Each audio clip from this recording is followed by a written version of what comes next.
अस्सलाम वालेकुम students. Nuclear physics course series के लेक्चर 22 में आप सबको खुशामदीद।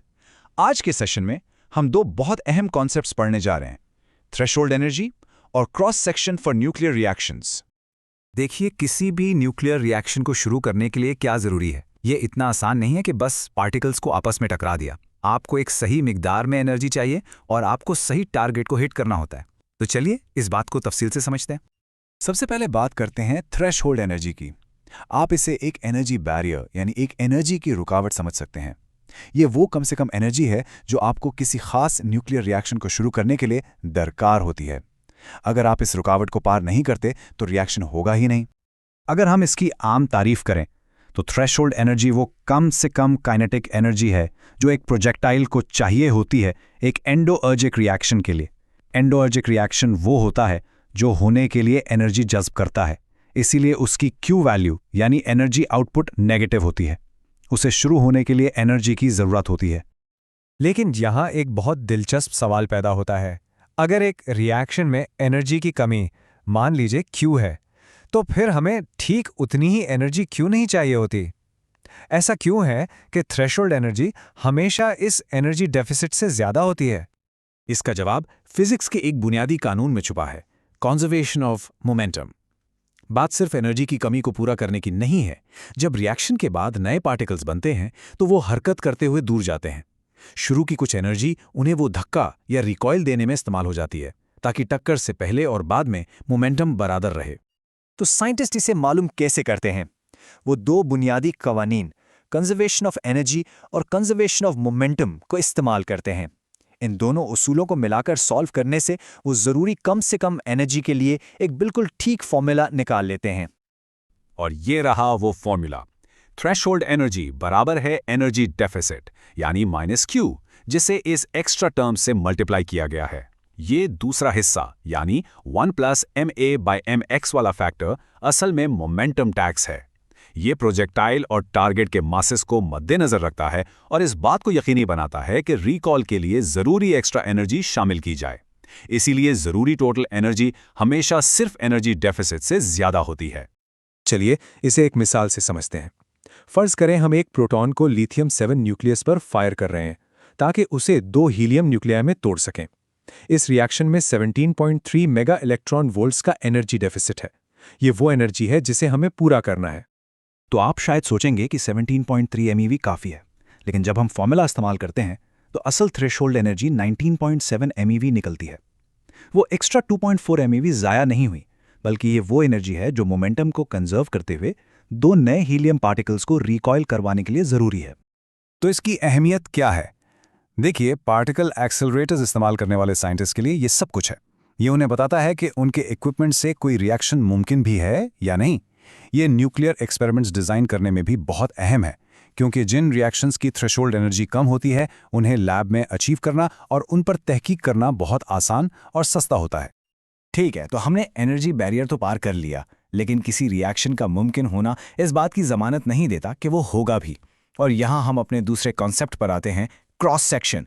इसका सारा ताल्लुक प्रोबेबिलिटी से है, यानी इस बात का कितना इम्कान है कि हमारा प्रोजेक्टाइल अपने टारगेट को वाकई हिट करेगा। क्रॉस सेक्शन, जिसे ग्रीक हर्फ सिग्मा से जाहिर किया जाता है, बुनियादी तौर पर रिएक्शन के होने की प्रोबेबिलिटी है। इसे समझने का सबसे बेहतरीन तरीका यह है कि आप न्यूक्लियस को एक टारगेट समझें। क्रॉस सेक्शन उसकी जिस्मानी साइज नहीं है, बल्कि प्रोजेक्टाइल के नुक्ते नज़र से उसका असरअंगीज साइज है। ये वो निशाना है जिसे हम हिट करने की कोशिश कर रहे हैं। ये बिल्कुल सीधी सी बात है। छोटा क्रॉस सेक्शन मतलब रिएक्शन की प्रोबेबिलिटी कम। ये बिल्कुल ऐसा है जैसे दूर से एक छोटे से डार्ट बोर्ड पर निशाना लगाना। लेकिन बड़ा क्रॉस सेक्शन मतलब रिएक्शन की प्रोबेबिलिटी ज्यादा। ये बिल्कुल hitting the side of a barn जैसा है। इफेक्टिव टारगेट जितना बड़ा होगा, रिएक्शन होने का इम्कान उतना ही ज्यादा होगा। क्रॉस सेक्शन का यूनिट बहुत दिलचस्प है, जिसे बाण कहते हैं। एक बाण एक इंतहाई छोटा एरिया है, 10 की पावर -28 स्क्वायर मीटर्स। ये नाम दरअसल मैनहट्टन प्रोजेक्ट के दौरान फिजिसिस्ट का एक मजाक था, क्योंकि उनके लिए एक बड़े क्रॉस सेक्शन वाले न्यूक्लियस को हिट करना उतना ही आसान था जितना hitting the broad side of a barn. तो साइंटिस्ट्स ये हकीकत में नापते कैसे हैं? लैब में वो इस अमली फॉर्मूला का इस्तेमाल करते हैं। वो रिएक्शन रेट R यानी 1 सेकंड में कितने रिएक्शंस हो रहे हैं को नापते हैं और उसे पार्टिकल बीम की शिद्दत I और टारगेट न्यूक्लियाई की कुल तादाद NT से डिवाइड कर देते हैं। ये एक तरीका है जिससे वो नतायज से पीछे जाकर प्रोबेबिलिटी मालूम कर सकते हैं। लेकिन ये प्रोबेबिलिटी अचानक नहीं बदलती। तो वो कौन से फैक्टर्स हैं जो इस टारगेट का साइज बढ़ल सकते हैं? क्या चीज़ एक रिएक्शन को कम या ज़्यादा इम्कानी बनाती है? 3 अहम चीजें क्रॉस सेक्शन पर असरअंदाज होती हैं। पहला, प्रोजेक्टाइल की एनर्जी बहुत मायने रखती है। दूसरा है पार्टिकल की किस्म। न्यूट्रॉन्स बेहतरीन प्रोजेक्टाइल्स होते हैं क्योंकि उन पर कोई चार्ज नहीं होता, इसलिए वो आसानी से न्यूक्लियस के करीब जा सकते हैं, जबकि चार्ज पार्टिकल्स जैसे प्रोटॉन्स न्यूक्लियस के पॉजिटिव चार्ज की वजह से दूर धकेले जाते हैं, जिससे उनका टारगेट छोटा हो जाता है। और आखिर में रिएक्शन की अपनी किस्म भी एक बड़ा किरदार अदा करती है। कुछ रिएक्शंस कुदरती तौर पर दूसरों से ज़्यादा इम्कानी होते हैं। और फिर एक बहुत ही दिलचस्प चीज़ है जिसे रेजोनेंस करते हैं। कुछ बहुत ही खास एनर्जी लेवल्स पर क्रॉस सेक्शन अचानक से बहुत ज़्यादा बढ़ सकता है। इन्हें रेजोनेंस पीक्स कहा जाता है। ऐसा तब होता है जब आने वाले पार्टिकल की एनर्जी टारगेट न्यूक्लियस के अंदर किसी एनर्जी लेवल से बिल्कुल मैच कर जाती है। इसकी मिसाल ऐसी है जैसे कोई सिंगर बिल्कुल सही सुर लगाकर शीशे का गिलास तोड़ दे। ये एक परफेक्ट मैच होता है जो बहुत बड़ा असर डालता है। चलिए अब इस सबको इकट्ठा करते हैं। हमने न्यूक्लियर रिएक्शंस के अगर और कितने इम्कान के बारे में बात की है। अब ये इल्म असल दुनिया में कहाँ इस्तेमाल होता है? तो सबसे अहम बात यह है, थ्रेशहोल्ड एनर्जी इस सवाल का जवाब देती है, क्या ये रिएक्शन मुमकिन भी है? ये कम से कम ज़रूरी एनर्जी है। और क्रॉस सेक्शन अगले सवाल का जवाब देता है, इसके होने का इम्कान कितना है? ये उसके वकू पजीर होने की प्रोबेबिलिटी है। एक का ताल्लुक इम्कान से है, दूसरे का एहतिमाल से। और क्रॉस सेक्शन का इल्म न्यूक्लियर टेक्नोलॉजी की इंतहाई ज़रूरी है।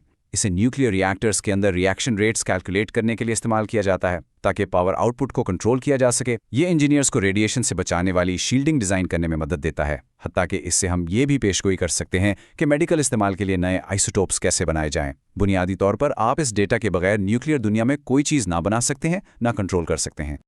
तो अब जब आप अगली बार न्यूक्लियर फिजिक्स में किसी नई दरियाफ्त या किसी नए किस्म के रिएक्टर के बारे में सुने तो आप जान जाएंगे कि साइंटिस्ट को सबसे पहले 2 बुनियादी सवालों के जवाब ढूंढने पड़े। क्या उनके पास थ्रेशोल्ड पार करने के लिए काफ़ी एनर्जी थी?